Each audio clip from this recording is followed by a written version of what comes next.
Hi, everyone. This is Dan Mace, and I want to thank you for checking out the show. Today I'm speaking with Ellen Keegan, founder and editor of Books for Troops, a non-profit organization. How you doing, Ellen? Good. How are you? I'm good, thanks. So why don't you tell us first how you got this whole thing started?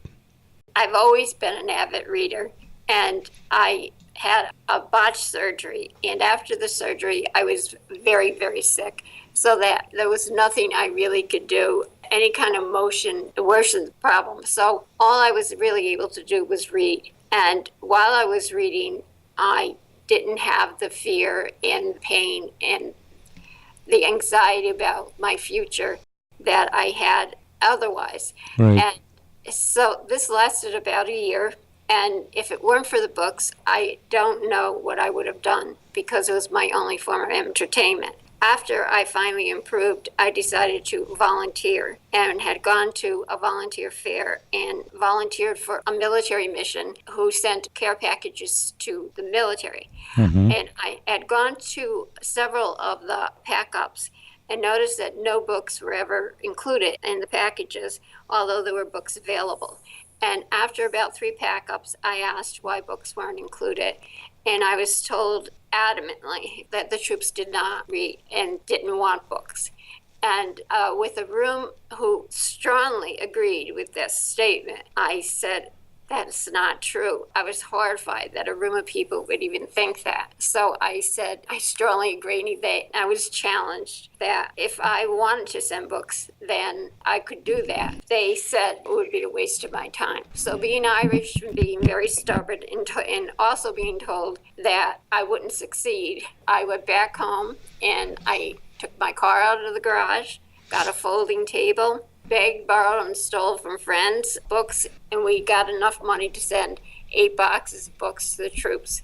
Wow. And then I approached our superintendent to see if we could have, I live in a complex, and to see if we could have a raffle in our complex. And he donated $100, and we raffled off Wow. $100 and raised enough to send 30 more boxes.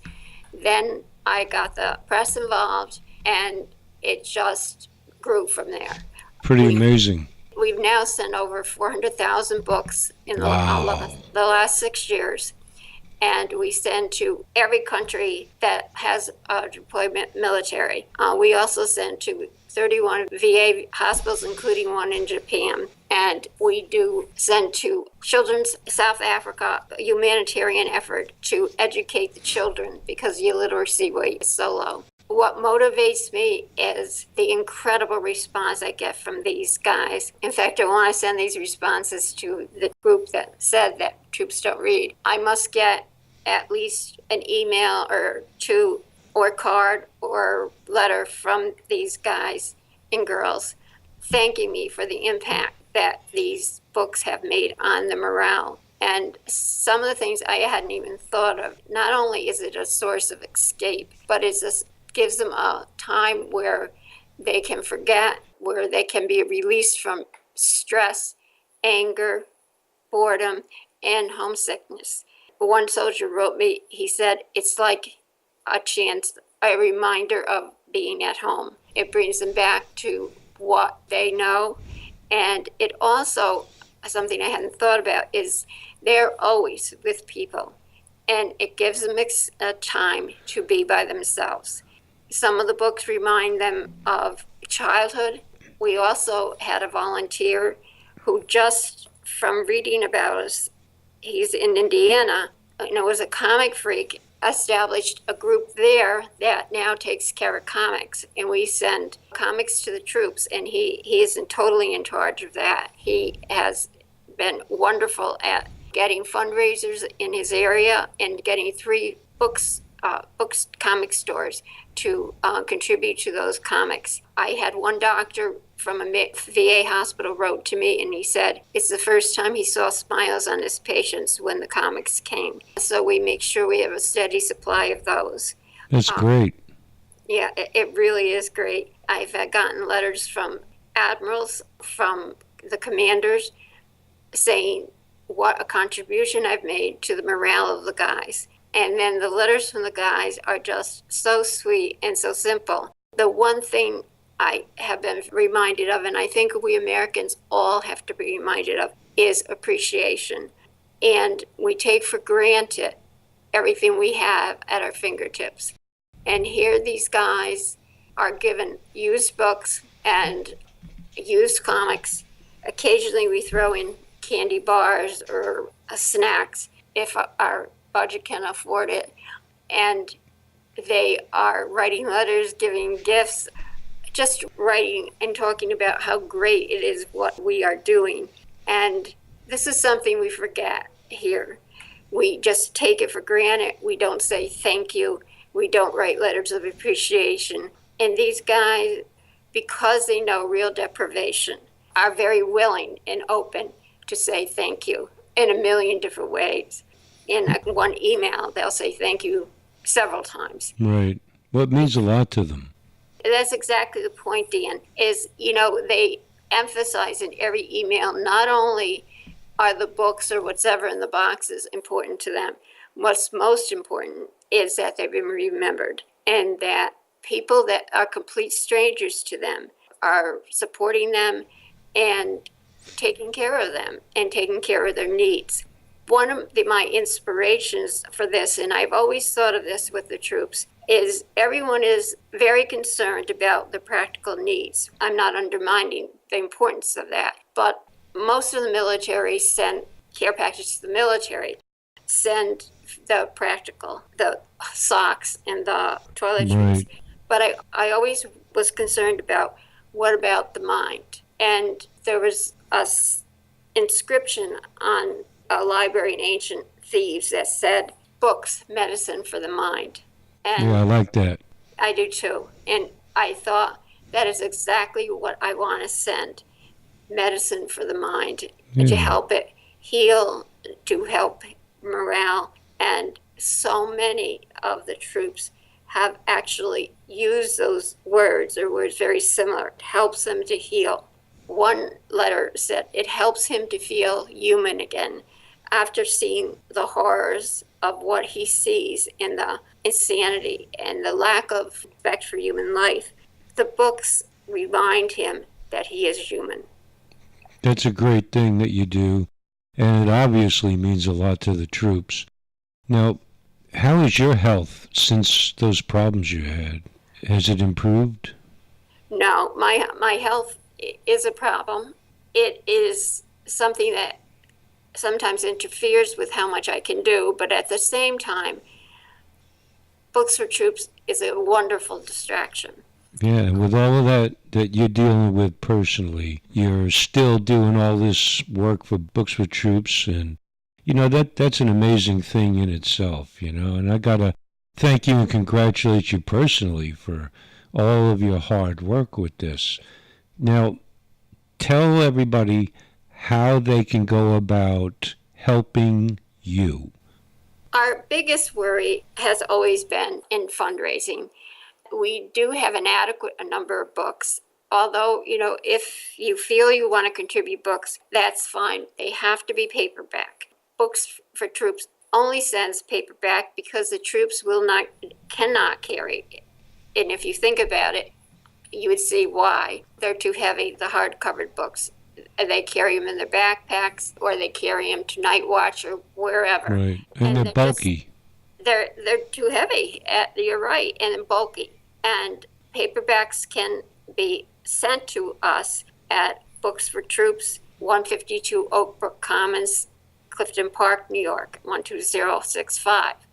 What we need more, because the books we get don't go anywhere unless we have the funds to mail them. The military will mail from 2 ports to the troops free of charge. However, we have to pay from Clifton Park to these ports, one in New Jersey, one in California.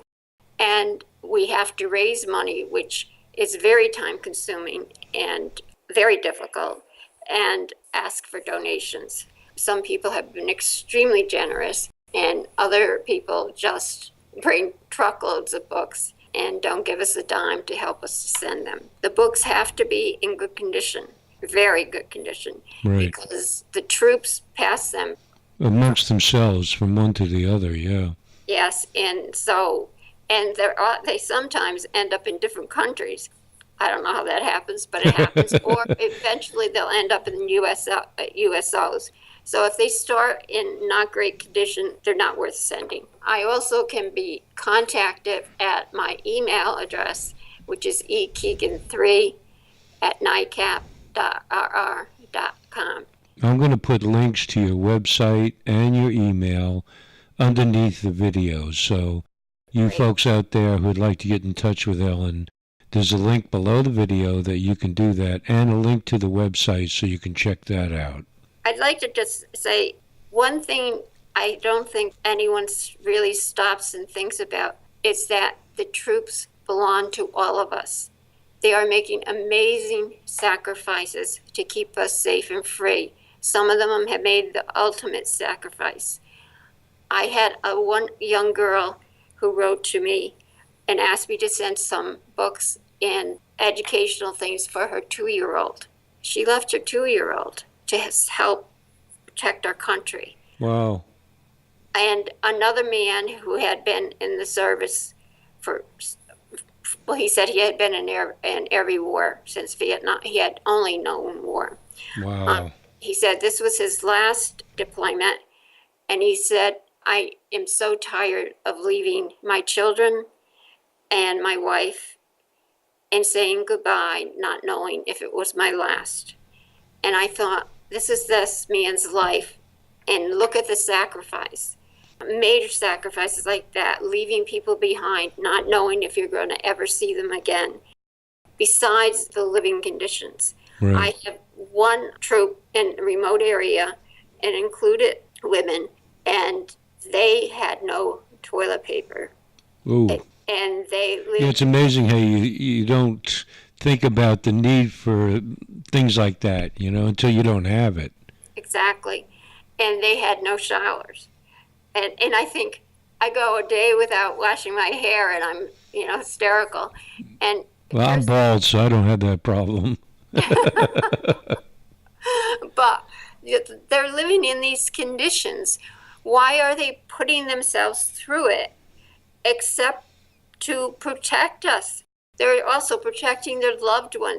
But why people have to think of the sacrifices, not just the big ones, but the small ones too. The food, the snacks that we can have anytime we want, the living conditions, the comforts.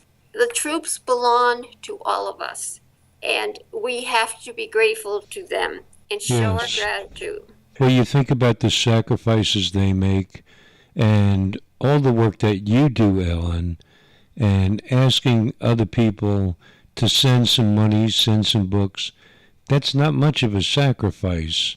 So I want to make a point myself, too, of telling everybody who listens to the show and watches the photos that we're running during it to think about that all these soldiers are out there putting their lives on the line, living in horrible conditions, and to be able to sit down and read a book and let their mind take them away from where they are for a while is a great gift to them, but it's not that much of a sacrifice for you. So try to do what you can. Send some money, send some books, especially I know Ellen needs some money to help pay for the shipping. Ellen makes no profit out of this. She doesn't take any money for herself. Everything goes to the troops. That's right. And think of this as your son or your daughter and what you would do to make their lives a little easier, and do it for somebody else's son or daughter or husband or wife. I am very moved by the troops. I have to tell you a really sweet story. This guy wrote to me and he said, I never read till I joined the Army, and now I've read 17,211 pages. Wow. And I just had to laugh because I was a teacher, and I had that kind of kid in school who never read, and now he's reading. That's cute. I just have to put a plug in for Franklin Roosevelt. During World War II, he paid for, had the government create and pay for 1,400,000 paperback books. At that time, there were only hardcover books, and he had them specially made and mailed to all the troops. Eisenhower was so impressed with this, with the effectiveness of this, the troops clamored for these, that he made sure the troops that had evaded Normandy all had books with them for the waiting time to cut down on stress. And at the end of the war, they declared books as the third strongest weapon in winning the war, the first two being men and weapons. There's a lot of wows I've been throwing out there with this interview, and that's how impressed I am by Ellen and what she's doing. The big difference is the government isn't paying for it. Right. And I was talking with someone last night, and she said, well, the government is paying for this. And I said, oh, no, they're not. I just was so validated by that story about Roosevelt. And I should have sent that book to the guy who said troops are weak. Tell me, Ellen, you also do something, send DVDs over. Tell us a little bit about that, and then we're going to wrap this up. Send what over? DVDs. Yes, we send DVDs, and we also send puzzle books and books on tape. So if anyone wants to mail those to me, especially the DVDs are very popular. The puzzle books, the hospitals like very much. And books on tape are becoming very popular, except we really don't want the romances. I gotta ask, okay, why no romances? The troops don't want them, even the women. and Harlequin romances are. Yeah, I can see some Marine out there, in a firefight and gets back to where he's bivouac and pulls out a Harlequin romance. Escapism. That's not escapism. That would be torture. That's too far. Okay, no Harlequin romance. Okay. All right, Ellen. Is there anything else you want to say before we wrap it up? No, just pray for our troops. They are doing a fantastic job. All right, Ellen. God bless you, and God bless our troops, and God bless all you who are listening. Thank you. Thank you very much, Dan. It's been a pleasure.